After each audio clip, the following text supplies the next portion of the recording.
ഞാൻ അബ്ദുൽ ഖാദർ കാരന്തൂർ, അഖില കേരള വഖഫ് സംരക്ഷണ സമിതിയുടെ സംസ്ഥാന ജനറൽ സെക്രട്ടറിയാണ്.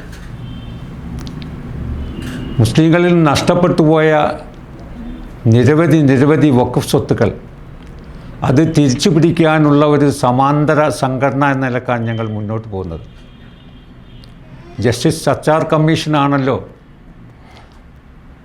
പട്ടികജാതികളേക്കാൾ പിന്നിൽ നിൽക്കുന്ന മുസ്ലിങ്ങളുടെ സ്ഥിതി അതീവ പരിതാപകരമായതിനാൽ അവരെ മുന്നോട്ട് നയിക്കാൻ അഥവാ അവരെ മെച്ചപ്പെടുത്താനുള്ള നിർദ്ദേശം അന്നത്തെ പ്രധാനമന്ത്രി മൻമോഹൻ സിംഗ് സച്ചാർ കമ്മീഷൻ ആവശ്യപ്പെട്ടപ്പോൾ അദ്ദേഹത്തെ ഒരു കമ്മീഷനാക്കുകയും അദ്ദേഹം കൊടുത്ത നിർദ്ദേശങ്ങളിൽപ്പെട്ട ഒന്നാണ് അവരെ ജോബ് ഓറിയൻറ്റഡ് എഡ്യൂക്കേഷൻ കൊടുത്ത് ഇവരെ രക്ഷപ്പെടുത്താൻ കഴിയും.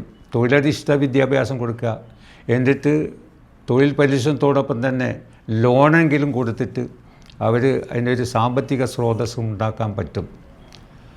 അതിൻ്റെ സോഴ്സ് കൂടി കണ്ടെത്തണം എന്ന് മൻമോഹൻ സിംഗ് ആവശ്യപ്പെട്ടിരുന്നു. അത് അദ്ദേഹം പറഞ്ഞു.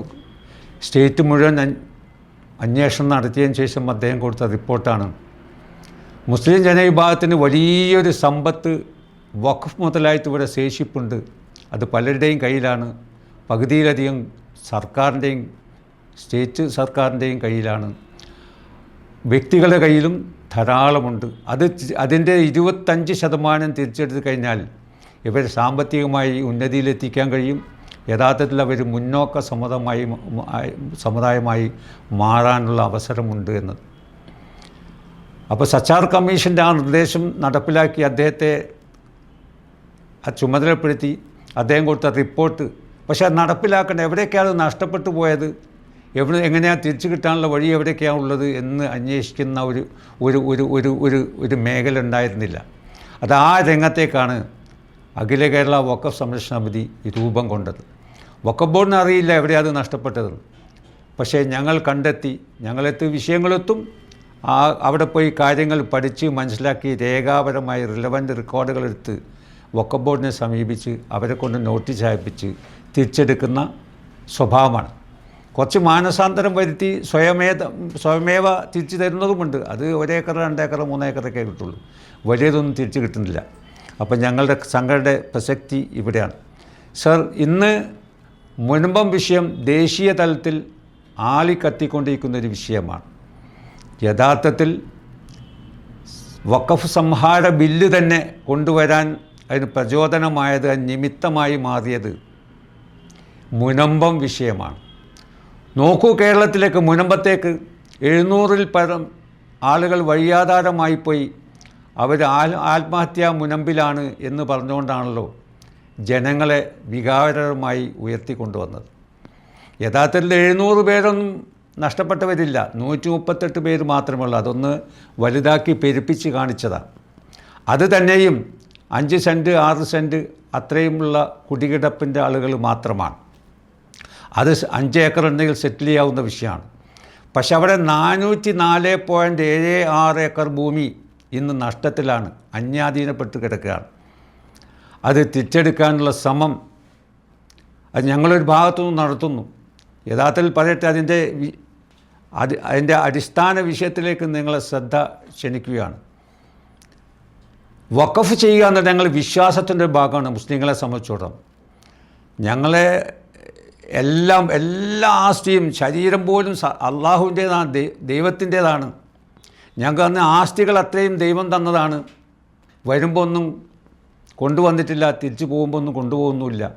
ദൈവം തന്ന സമ്പത്തിൽ നിന്ന് നല്ലൊരു വിഹിതം അവൻ്റെ പാവങ്ങളെ സംരക്ഷിക്കുന്നതിന് വേണ്ടി വഖഫ് ചെയ്യുക, ധർമ്മം ചെയ്യുക എന്ന സ്വഭാവം ഞങ്ങൾ വിശ്വാസത്തിൻ്റെ ഭാഗമാണ്. ആ നിലക്ക് പലരും വഖഫ് ചെയ്യുന്നുണ്ട്. ഇവിടെ ഉണ്ടായത് മുസ്ലിം മാനേജ്മെൻറ്റിൻ്റെ കീഴിൽ ഒരു സ്കൂൾ പോലും സ്വന്തമായി ഇല്ലാത്തൊരു കാലഘട്ടത്തിൽ മലബാർ ഏരിയയിൽ ഒരു മുസ്ലിം മാനേജ്മെൻറ്റ് കോളേജിൽ വരുന്നു എന്നറിഞ്ഞപ്പോൾ പലർക്കും ഒരു ആവേശമായി മാറി. ബഹുമാന്യനായ KM സീതി സാഹിബ് ആണ് അതിന് മുന്നിട്ടിറങ്ങിയത്. അദ്ദേഹത്തെ സഹായിക്കാൻ ഐദ്രോസ് വക്കീലുണ്ടായിരുന്നു. അതുപോലെ മണപ്പാട് കുഞ്ഞു മുഹമ്മദ് ഹാജി ഉണ്ടായിരുന്നു. ഡോക്ടർ ഗഫൂറിൻ്റെ പിതാവാണ് കൊടുങ്ങല്ലൂർ. അതോടൊപ്പം അദ്ദേഹം കാജ അബ്ദുൽ ഖാർ ഹാജി ഉണ്ടായിരുന്നു, മറ്റൊരു കൊടുങ്ങല്ലൂർക്കാരൻ വ്യവസായി. AK കുഞ്ഞുമായൻ സാഹിബ് കണ്ണൂർ സ്പിന്നിങ് മില്ലൊക്കെ നടത്തുന്ന അദ്ദേഹം ഉണ്ടായിരുന്നു. കോഴിക്കോട്ടും ഫറോക്കും പ്രദേശത്തുള്ള ആളുകൾ ബാഫി തങ്ങൾ ഇവർക്കൊക്കെ നേതൃത്വം വഹിച്ച വ്യക്തിയാണ്. അബു സബാഹ് മൗലാന എന്ന വലിയൊരു വിദേശത്ത് പഠിച്ച അഥവാ അൽ അസർ യൂണിവേഴ്സിറ്റിയിൽ പഠിച്ചൊരു പണ്ഡിതൻ, അദ്ദേഹം ഇവിടെ വന്ന് അദ്ദേഹമാണ് ഇതിന് രൂപവും ഭാവവും നൽകിയത്. അദ്ദേഹം പഠിച്ച വിവരങ്ങൾ ജനങ്ങൾക്ക് എത്തിക്കണം, അതൊരു സ്ഥാപനമായി മാറണം. അങ്ങനെ മുസ്ലിങ്ങളുടെ ഉന്നമനത്തിന് വേണ്ടി ഒരു ആത്മീയ വിദ്യാഭ്യാസവും ഭൗതിക വിദ്യാഭ്യാസവും രണ്ടും സമന്വയിച്ചു പോകുന്ന 1 or 2 സ്ഥാപനങ്ങൾ വേണം എന്ന് അദ്ദേഹം ആഗ്രഹം പ്രകടിപ്പിച്ചപ്പോൾ ഈ നേതാക്കളെല്ലാം കൂടി ഒരുമിച്ച് കൂടി അവർ കണ്ടെത്തിയൊരു വഴിയാണ് ഫറൂഖ് കോളേജ്. ഒന്ന് RUA അറബി കോളേജും വന്നത് Farook arts and science college. Sir, അതിനുവേണ്ടി 5 ലക്ഷം രൂപ അന്ന് സെക്യൂരിറ്റിയായി കെട്ടിവെക്കേണ്ടതായിരുന്നു. കാരണം അന്ന് മദ്രാസ് സംസ്ഥാനത്തിൻ്റെ ഭാഗമാണ് മലബാർ, മദ്രാസ് യൂണിവേഴ്സിറ്റി നിയമം അനുസരിച്ച്. പക്ഷേ 5 ലക്ഷം റുപ്യ കെട്ടിവെക്കാനുള്ള വരുമാനം ഉണ്ടായില്ല. ഇവർ പിരിവ് നടത്തിയപ്പോൾ 1,75,000 രൂപയെ അന്ന് കിട്ടിയുള്ളൂ. 1948-49 കാലഘട്ടത്തിൽ ആണ് കേട്ടോ. അവസാനം ഇവർ അത്യധ്വാനം കണ്ട് പരിശ്രമത്തിൻ്റെ ഊക്ക് കണ്ടപ്പോൾ അന്നത്തെ മദ്രാസ് യൂണിവേഴ്സിറ്റിയുടെ വൈസ് ചാൻസലറായിരുന്ന ലക്ഷ്മണസ്വാമി മുതലിയാർ, അദ്ദേഹം ശരി നിങ്ങൾ 1.25 ഇവിടെ അടയ്ക്കുക, ബാക്കി തുകക്ക് ഭൂമി പ്ലഡ്ജ് ചെയ്താൽ മതി, അത് നിങ്ങൾക്ക് സമ്പാദിച്ചാൽ കിട്ടുമല്ലോ എന്ന് പറഞ്ഞ് ഇവർക്ക് പിന്തുണ കൊടുത്തതാണ്. അന്ന് മദ്രാസിലുണ്ടായിരുന്ന കായിദെ മില്ലത്ത് മുഹമ്മദ് ഇസ്മായിൽ സാഹിബ്, അദ്ദേഹം വളരെ നിസ്വാർത്ഥനായ എല്ലാവർക്കും അംഗീകാരമുള്ള മഹൽ വ്യക്തിയായിരുന്നു. അദ്ദേഹത്തിൻ്റെ സപ്പോർട്ട് കൂടി ആയതോടുകൂടിയാണ് AL മുതലിയാർ പൂർണ്ണമായി ഇതിന് പിന്തുണ നൽകിയത്. അങ്ങനെ പിന്നീട് ഭൂമി സമ്പാദിക്കാൻ തുടങ്ങി. ആ ഭൂമി സമ്പാദനത്തിലേക്കാണ് പലരും ഭൂമി നൽകി. മണപ്പാട് കുഞ്ഞു മുഹമ്മദ് സാഹിബ് അദ്ദേഹം 112 ഏക്കർ കൊടുത്തു. ഖാജ അബ്ദുൽ ഖാർ ഹാജി കൊടുത്തു. AK കുഞ്ഞുമായൻ ഹാജി കൊടുത്തു. മൊറയൂർ അഹമ്മദ് കുട്ടി അധികാരി 15 ഏക്കർ കൊടുത്തു.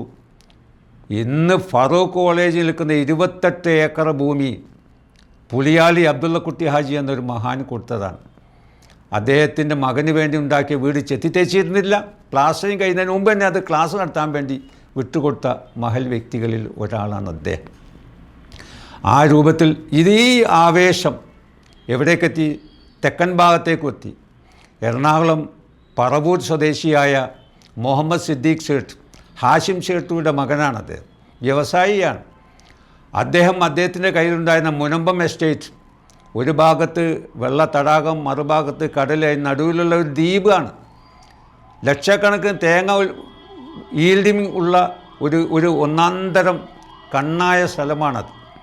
അദ്ദേഹം പറഞ്ഞു, നിങ്ങൾക്ക് ഭൂമിക്ക് വേണേൽ ഞാൻ ഇത് തന്നേക്കാം, വഖഫായി തന്നേക്കാം, എന്നേക്കും എനിക്ക് കാണാം, എൻ്റെ കുടുംബത്തിനും കാണാമല്ലോ, നിങ്ങളെ പുരോഗതിയും മനസ്സിലാക്കാൻ കഴിയുമല്ലോ എന്ന നിലക്കാണ് അദ്ദേഹം കൊടുത്തത്, വഖഫായി സർ കൊടുത്തത്.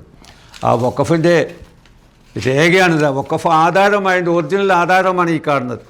അതിൽ അദ്ദേഹം പറഞ്ഞിരിക്കുന്നത് ഒന്ന് ശ്രദ്ധിക്കുന്നത് നന്നായിരിക്കും. പരമകാരുണികനും കരുണാനിധിയുമായ ഏക ഇലാഹിൻ്റെ തിരുനാമത്തിൽ 1950 നവംബർ മാസം 1-ാം തീയതി ഇന്ത്യ ഗവൺമെൻറ് വക 1960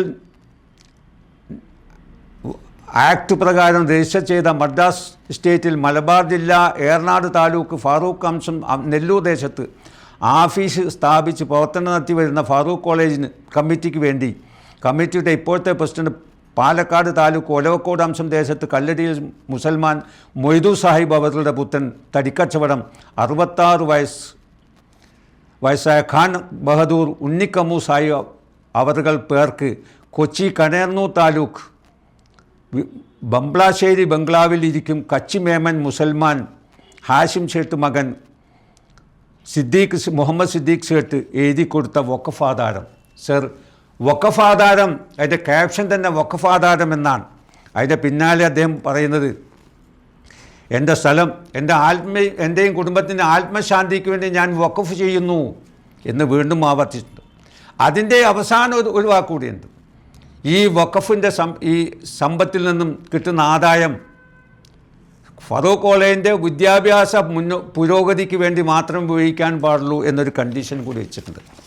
ഈ നിലക്ക് നോക്കുമ്പോൾ ഈ ആധാരത്തിൽ വളരെ സുവ്യക്തമായൊരു കാര്യം ഇത് വഖഫാണ് എന്നാ സാർ. ആ വഖഫ് അന്നത്തെ ഫറൂഖ് കോളേജിൻ്റെ ആളുകൾക്കൊന്നും അവിടെ പോയി നോക്കാനോ അതൊരു ഫെൻസിങ് നടത്താനോ കല്ലിടാനോ അങ്ങനെ ഒരു അതിര് നിശ്ചയിച്ച് സ്വന്തം കയ്യിലാക്കാനോ ശ്രദ്ധ വന്നില്ല. അന്ന് ആളുകൾ കുറഞ്ഞുകൊണ്ടായിരിക്കാം. അതുകൊണ്ട് അപ്പോഴും ഇപ്പോഴും ഉള്ള പുറമ്പോക്ക് ഭൂമിയിൽ കയ്യേറ്റം നടന്നു. ലത്തീൻ കത്തോലിക്ക എന്ന മുക്കുവ വിഭാഗം ക്രിസ്ത്യൻ വിഭാഗമാണ് അവിടെ താമസക്കാർ. അവരാണ് ഈ കയ്യേറ്റത്തിൻ്റെ മുന്നിലും പിന്നിലും. ആ കയ്യേറ്റത്തിന് അതിർത്തി ഇല്ലാത്തതുകൊണ്ട് ആ കയ്യേറ്റം ഈ ഭൂമിയിലേക്ക് വന്നു ചേർന്നു. പിന്നീട് അവർക്ക് മനസ്സിലായി ഇത് വഖഫ് ഭൂമിയാണെന്ന്. അതിനുശേഷം പിന്നെ വിറ്റൊഴിച്ച് കൈയൊഴിക്കാൻ തുടങ്ങി. അങ്ങനെ കുറേ അവർ തന്നെ പലരും അവരുടെ ആളുകൾക്ക് തന്നെ വിറ്റ് അങ്ങനെയാണ് മറ്റുള്ളവർ വാങ്ങേണ്ടി വന്നത്. ശേഷം അവിടെ പോയി അത് സ്വന്തമാക്കാൻ ഇവർക്ക് കഴിഞ്ഞില്ല. പരാജയപ്പെട്ടപ്പോൾ ഇനി എന്ത് ചെയ്യും?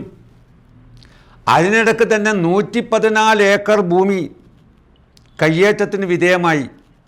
അത് തിരിച്ചെടുക്കാൻ ഫറൂഖ് കോളേജ് നീങ്ങിയത് കോടതിയെ നേരാണ്. 53/67 നമ്പറിൽ പറവൂർ മുൻസിഫ് കോടതിയിൽ ഇത് വഖഫാണ്, ഇത് തിരിച്ചു കിട്ടേണ്ടതാണെന്ന് പറഞ്ഞവർ അനുകൂലമായ വിധി വാങ്ങി. അതിന് അപ്പീൽ പോയപ്പോൾ 35/71 സബ് കോടതിയിൽ നിന്നും അവർക്ക് അനുകൂലമായ വിധി കിട്ടി. ഇത് വഖഫാണ് എന്ന രേഖ കാണിച്ചുകൊണ്ടാണ്.